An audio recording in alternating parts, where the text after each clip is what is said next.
ইসলামী নিদর্শনের খোঁজে অনুষ্ঠানের পঞ্চম পর্বে আমাদের গন্তব্য শেখ ফরিদ রহমতুল্লাহি আলাইয়ের দরগায়। ১২ আউলিয়ার দেশ বাংলাদেশ ইসলামের সুমহান ঐশী বাণী বাংলার মানুষের মাঝে ছড়িয়ে দিতে আরব পারস্য থেকে দাওয়াতি কাফেলায় ইসলাম প্রচারকেরা ছড়িয়ে পড়েন বাংলার আনাচে কানাচে। শেখ ফরিদউদ্দীন অথবা শাহ ফরিদউদ্দীন এমনই একজন ইসলাম প্রচারক যিনি আরবের কোনো দেশ থেকে বাংলায় এসেছিলেন ইসলাম প্রচার করার স্বার্থে। নৌপথে দাওয়াতি কাফেলায় চুয়াডাঙ্গায় নোঙর গাড়েন ৪ জন ইসলাম প্রচারক। লোকে মুখে প্রচলিত আছে শেখ ফরিদ রহমতুল্লাহি আলাই মেহেরপুরের বাগোয়ান গ্রামে খানকা স্থাপন করে কিছুদিন সেখানে দাওয়াতি মেহনত করেন। পরবর্তীতে তিনি ফরিদপুরে স্থানান্তরিত হন। প্রচলিত আছে শাহ ফরিদউদ্দীন রহমতুল্লাহি আলাইয়ের নাম অনুসারেই ফরিদপুর জেলার নামকরণ করা হয়। এ পর্যায়ে আমরা দেখাবো শেখ ফরিদ রহমতুল্লাহি আলাইয়ের দরগা। আমরা গত পর্বে মেহমান শাহ রহমতুল্লাহি আলাইয়ের মাজার সম্পর্কে বলার সময় আমরা বলেছি যে ৪ আউলিয়ার গ্রামে ৪ জন দিনের দায়ী এসেছিলেন। আরব অথবা ইরাকের বাগদাদ শহর থেকে তারা দিনের দাওয়াত নিয়ে এলাকায় এসেছিলেন। তাদের মধ্যে সেই ৪ জনের মধ্যে একজন ছিলেন শেখ ফরিদ রহমতুল্লাহি আলাই। আজকে আমরা আছি মেহেরপুরের বাগোয়ান গ্রামে, যেই গ্রামে দিনের দাওয়াত নিয়ে শেখ ফরিদ রহমতুল্লাহি আলাই এসেছিলেন। আর আমরা আজকে দাঁড়িয়ে আছি শেখ ফরিদ রহমতুল্লাহি আলাইয়ের সেই দরগার পাশে। ভগ্নপ্রায় দরগাটি এখন প্রায় নিশ্চিহ্ন হতে চলেছে, তবে সে প্রাচীন ঘরের প্রাচীন মসজিদ, হয়তো এখানে মসজিদ থাকতে পারে কিংবা মাজার থাকতে পারে, সেই প্রাচীন ঘরের ধ্বংসাবশেষ এখনও ছড়িয়ে ছিটিয়ে আছে এখানে। এই ধ্বংসাবশেষ থেকে আমরা টেরাকোটার একটা অংশ পেয়েছি, যেটি এই যে এখানে যে স্থাপনাটা ছিল সেটির প্রাচীনতার নিদর্শন হিসাবে বলা যেতে পারে। মেহেরপুর জেলার বাগোয়ান গ্রামের দরগাপাড়ায় সেই প্রাচীন দরগার ধ্বংসাবশেষ এখনও স্তূপাকারে পড়ে আছে। স্থানীয়রা দরগা সম্পর্কে স্পষ্ট ধারণা না দিতে পারলেও জানা যায় এখানে একটি ঘর ছিল, যার ভিত্তিপ্রস্তর ছিল কালো পাথরের। স্তূপের মাঝে ছড়িয়ে ছিটিয়ে আছে প্রাচীন পোড়ামাটির টেরাকোটায় আঁকা প্রাচীন ফুলের নকশা।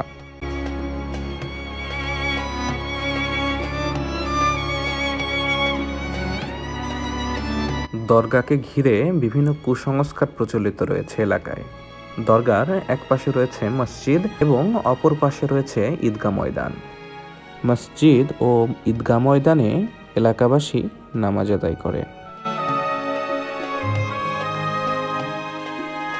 আমরা স্থানীয় একজনের কাছে এই যে দরগা সম্পর্কে কিছুটা তথ্য জানার চেষ্টা করব। আসসালামু আলাইকুম। ওয়ালাইকুম আসসালাম। আমরা এই যে দরগা বা এই যে ধ্বংসাবশেষ আমরা দেখতে পাচ্ছি, এটা কত সাল হতে পারে, কত আগে হতে পারে আপনারা ধারণা? আমার বয়সও ৪৫। আমি জন্মি দেখছি এইভাবে। আমার বাপ তাদের কাছে জিজ্ঞাসা করলাম, তারাও বলছে এই অবস্থা দেখছি। এখানে নাকি এক রাত্রিরে এখানে একটা ঘর হচ্ছিল, যে ঘর গাঁথা আছে বলে ভেঙে ফেলেছে। হ্যাঁ, ঘর হচ্ছিল নাকি ভোর রাতে কাক ডেকলো, দেখি সে ঘর ভেঙে পড়লো। পুষ্কুনি ছিল ওখানে একটা পুষ্কুনি ছিল। এগুলো আমরা বুঝি, এগুলো নামাজ পড়ি আমরা 10-এর লোক।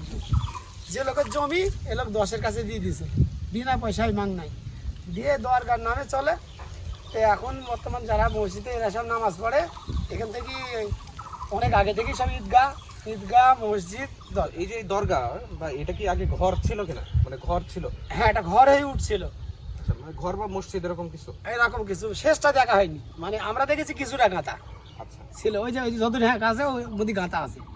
এগুলো পাঁচকার ইটগুলা গুছিগুর উপর ফেসে ঢাকা পড়ে গেছে। আর পাথর ছিল ওইভাবে না ইন্ডিয়া। আচ্ছা, ওই যে কালো পাথরগুলো আমরা দেখতে পাচ্ছি, কালো পাথরগুলো মানে কিসের পাথর? এখানকার পাথর? হ্যাঁ, ওইভাবেই আছে, যেভাবে আছে সেইভাবে আছে, তবে এরা নড়িছে খাদ্য। আচ্ছা আচ্ছা, ওই পাথরগুলো মানে কালো পাথরগুলো এখানকারই পাথর সব এখানে এভাবে ভিত্তি নিচে ছিল। এখানে নাকি সেই ফরিদ সাহেব ছিল, শেখ ফরিদ এখানে থাকতো। আচ্ছা, বাদ বাকি আমরা শোনার কথা, আমরা দেখিনি চোখে, মানে আমার বাপরা দাদার এরা হয়তো দেখেছিল, তাও জানিনি। তো ওই ফরিদ শেখের যে আত্মীয়, তার এই জমি এই এলাকায় যে শেখ ফরিদ রহমতুল্লাহ আলাইহি ৪ আউলিয়া বলা হয়। হ্যাঁ হ্যাঁ, উনি নাকি এখানে ছিলেন। আচ্ছা, কিছুদিন ছিল, থেকেই নাকি চলে পাচ্ছি যে এখানে আসলে এটা অনেক প্রাচীন, যে বোঝা শেখ ফরিদ রহমতুল্লাহ আলাইহি। আমরা এর আগেও বলেছি যে ৪ আউলিয়ার এসেছিলেন এই এলাকায় এবং দিনের দাওয়াত নিয়ে এসেছিলেন। তারা এই এলাকায় এসে ইসলামকে প্রচার করেছেন এই এলাকার মানুষের কাছে। আমবাগানে ঘেরা বাগওয়ান গ্রামটি পূর্বে হিন্দু অধ্যুষিত ছিল, তবে শেখ ফরিদের মতো মনীষীদের দাওয়াতি মেহনতে এই এলাকায় ইসলামের আবাদ হয়েছে।